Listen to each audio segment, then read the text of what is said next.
8, 7, 6, 5, 4. Engine ignition, 2, 1, 0. And liftoff.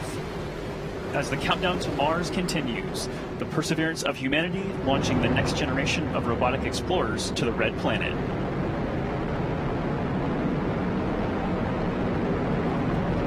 And Atlas TU has gone to closed loop control.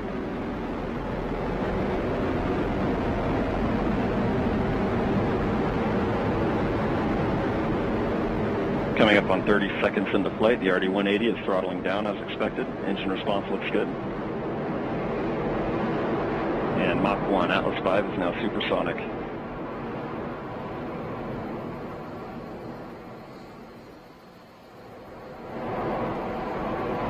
And passing 45 seconds into flight, vehicle is now passing through max Q, maximum dynamic pressure.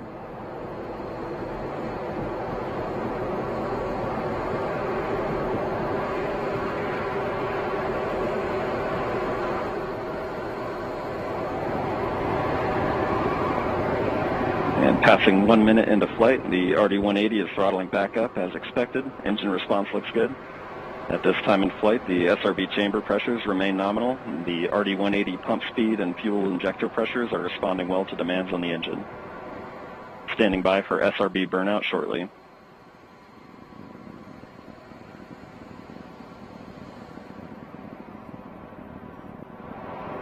And we have burnout on all 4 SRBs. Burnout pressure signatures look good. Standing by for SRB jettison shortly.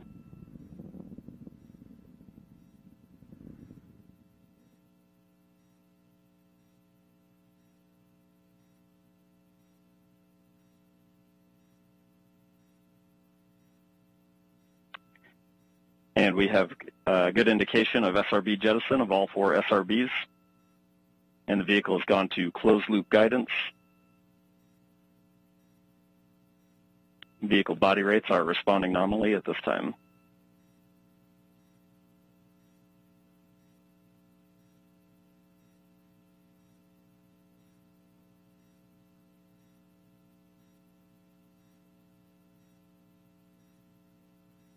And coming up on 2.5 minutes into flight, the RD-180 is throttled down slightly as expected. Engine response continues to look good.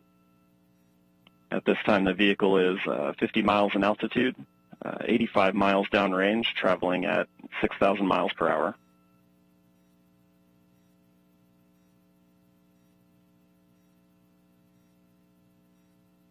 And the Centaur reaction control system is now pressurizing to flight levels.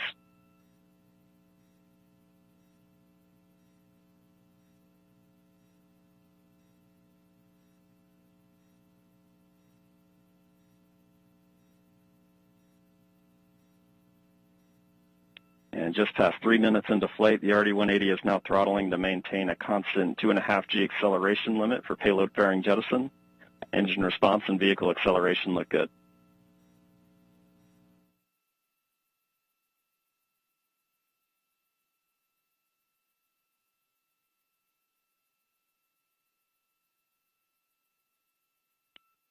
And we have good indication of payload fairing jettison and Centaur forward load reactor deck jettison.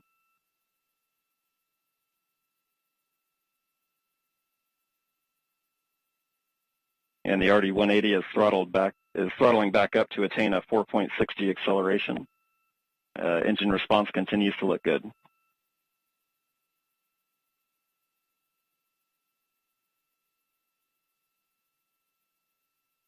And Centaur has begun the boost phase chill down sequence to thermally condition the RL-10 for operation. Standing by for BECO shortly.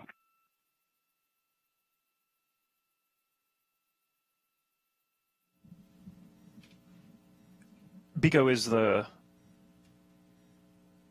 call for booster engine. And we have BECO, booster engine cutoff, standing by for stage separation.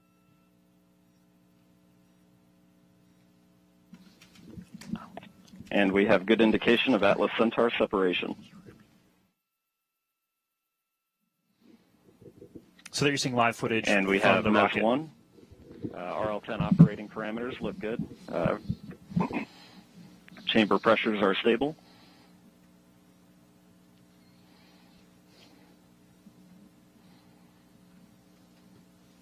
This will be the first of 2 burns for today's mission. This first burn will be approximately 7 minutes in length.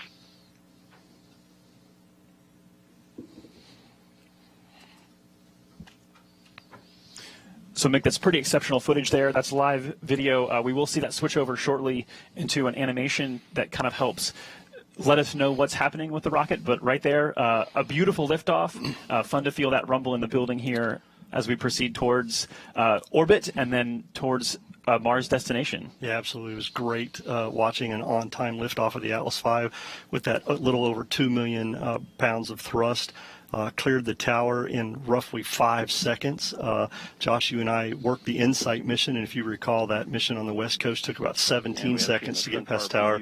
So with those 4 solids today, this thing really got out of here and on its way. It's, as we hear from Jesse, everything's looking nominal, and all vehicle parameters are within the design limits, and we're getting ready to come up on a main engine start for that first burn that Jesse was talking about. Yeah, so recapping this countdown to Mars, the stations began to be filled up this morning just after midnight. Preparations, fuelings, powering up, all the way through that liftoff that happened. I think, Mick, it wasn't precisely on time. I think you said it was like 10 milliseconds early. So it's pretty much dead on. Yeah, dead on. This team does a great job. As I said, they're very focused, very disciplined. As Tori also said, courageous. They have done a lot of work to get us to this point today through this pandemic, changed how they did some of their work, made adjustments as needed, a lot of cleaning, a lot of things, a lot of wearing their face masks, doing all kinds of things. And so this is an exciting time, not only for the JPL team in Mars 2020, but everybody that's worked this mission, and for the country and the agency. So this is exciting to see. We still have a long way to go, Joshua, before spacecraft separation. Yeah, we had a really quiet countdown today, which is phenomenal, that we got off the ground on time. And we are proceeding now that we are in the middle of the first burn. It's tough to make out, but that engine is lit and it's firing. So we are in motion. There you go. There's that animation we talked about. The telemetry there as we switch to a TDRS compatible data format. TDRS. Overall telemetry quality is very good. The space tracking system. So there you go. This is not an actual video, but this is an animation that's driven by real data. So although we're not actually seeing the engine on screen right now, we can see that the engine is lit, and that is driven by the data that says that the engine is truly lit and we're in this burn. Yeah, the launch vehicle continues to send telemetry to the launch team via the TDRS network, as you mentioned, and that allows them to continue to watch what's going on and make sure all their sequence of events meet their timeline. We continue on a nominal flight this morning.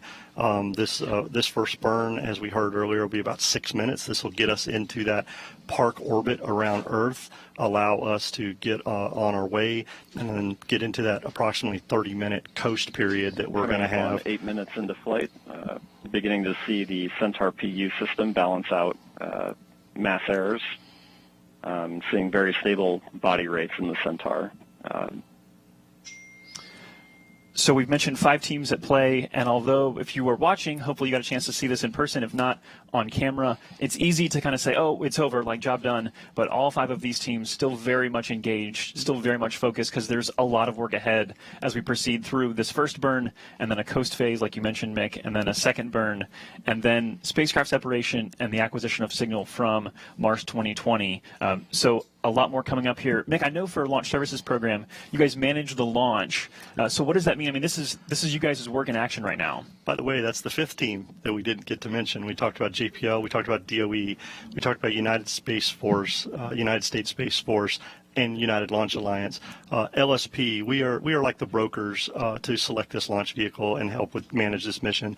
So we get our spacecraft customer, the JPL folks, they come to us. They have some certain requirements that they need for this mission. The Launch Services Program made up of engineers and flight analysis folks, and they look at everything, they help define those requirements, and then we go out and procure a vehicle from a commercial partner. In this case, it was the Atlas 541 for the Mars 2020 mission that was needed for performance, right? You and I have talked over the last several days, Josh, one of the things that was important for us to look at was that performance, to be able to get Mars 2020 onto that transfer orbit into solar orbit to intercept Mars in 7 months. It's kind of analogous to a football game, right? With a quarterback trying to throw a pass downfield. You need a quarterback with a lot of performance who can get that ball down there where it needs to be, and so the receiver can intercept that. In our case, 7 months later. There you go. Yeah, it's the longest football pass ever. The Earth is the quarterback. The Atlas is the quarterback's arm. Perseverance is the football, and Mars is the receiver. That's exactly right. And what we also talked about is that technically, you could launch to Mars at any time if you had a rocket that was powerful enough. But this is the launch period every 26 months or so, as we've talked about, that makes the most sense because you require the least amount of energy to get to Mars, because it takes a lot to get there. Obviously, like the Atlas 541 is a workhorse. Yeah, as Tori said, it's their Dominator. Right? There you go. I love that name for the Atlas 541. But we heard Jim Bridenstine, our NASA administrator, tell us that if we didn't make this launch period, we would be down for roughly 26 months. It's right? tough. So the period started July 17th and goes to August 15th. Today, July 30th, was one of those launch opportunities that we had. We had a 2-hour window, and within that window, we had several opportunities. 25, actually. Yeah. 25 opportunities. And we launched at the beginning of the window on our first opportunity to get Mars 2020 going on its way. And that, that sounds like a lot, and it is. The Flight Analysis Group, both at JPL, LSP, and ULA, did a lot of work to pick out those target sets and figure out where we needed to be. So they've done a great job, and we'll see how this mission continues. So, Mick, tell us about the 2 burns required here, and we're actually coming up on the end of the first one.